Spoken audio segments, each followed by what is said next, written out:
The key to its defences is its so-called Tritium safety cell, a rigid steel cage reinforced at key points. Smart describe it as the hard shell of a nut, with small but efficient crumple zones both at the front and at the rear. In theory, getting inside is like putting on a suit of armour.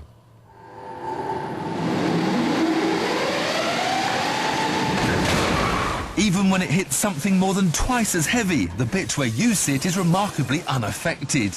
There may not be a long crumple zone, but look how the Smart's windscreen remains intact. This is testimony to the rigidity of the passenger cell.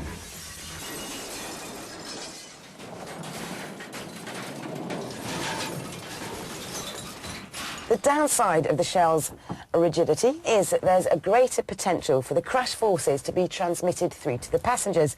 Ideally, you want to slow them down as gently as possible.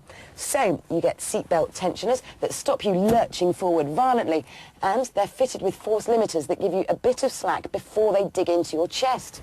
The car's also fitted with a driver airbag, a passenger airbag, and a steering column that will retract out of the way in a crash to give you more room to slow down. That's the theory, but no one knows how the car will behave when it's crashed at 70 miles an hour, which is where we come in.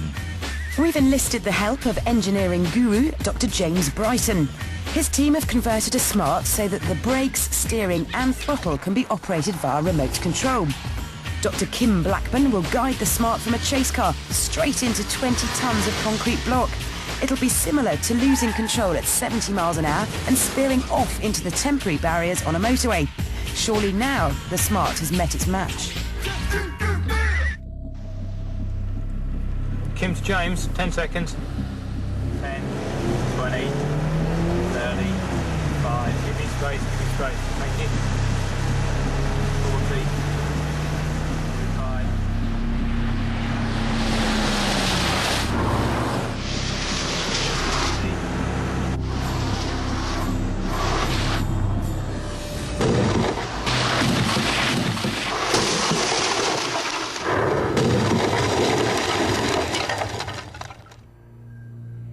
From 70 miles an hour to naught in 1 second. Energy that it moved 20 tonnes of concrete, leapt into the air and rebounded to the side of the road. We didn't know what we'd find when we reached the wreckage.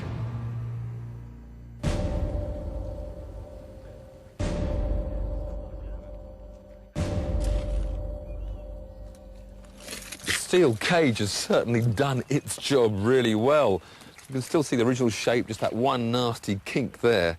Don't forget, this is a car without a roof. The plastic was just shattered. So without even the strength of a roof, there hasn't been that much effect. You can in fact open the door. Bits fly out. And it's only really when you come around the front you do see that massive impact. Around the other side, though,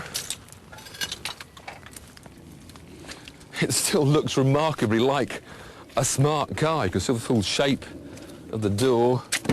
Indeed, the door not only opens normally, it closes again. So that does show how well that cage has worked on this impact. We were staggered at how well the Smart seemed to have stood up to our high-speed collision, but couldn't help wondering how a conventional small car would have performed in a similar test. So we found out. Another remote-controlled 3-star NCAP car, 70 miles an hour into concrete blocks.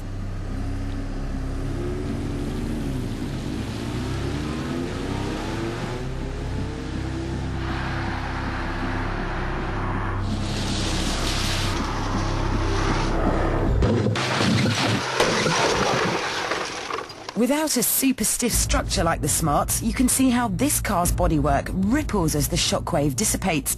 But again, the body looks remarkably intact, given the huge energy involved. Closer inspection revealed that there had been some intrusion into the footwell, but in comparison, the Smart looked to have suffered even more. Perhaps most surprising was the obvious energy-absorbing qualities of the concrete. The Corsa's greater mass moved the blocks more than the Smart, but in both cases, the concrete didn't necessarily deliver the killer blow you might have thought. But here's the rub. The cars may have stood up to the severity of the crash surprisingly well, but the humans inside wouldn't. No matter what you drive, rapidly decelerating from higher speeds is something your internal organs simply cannot cope with. The chilling truth is, the people inside both cars would have been very unlikely to have survived. So, how much stick can a Smart take? A lot. But that can't be said for its passengers.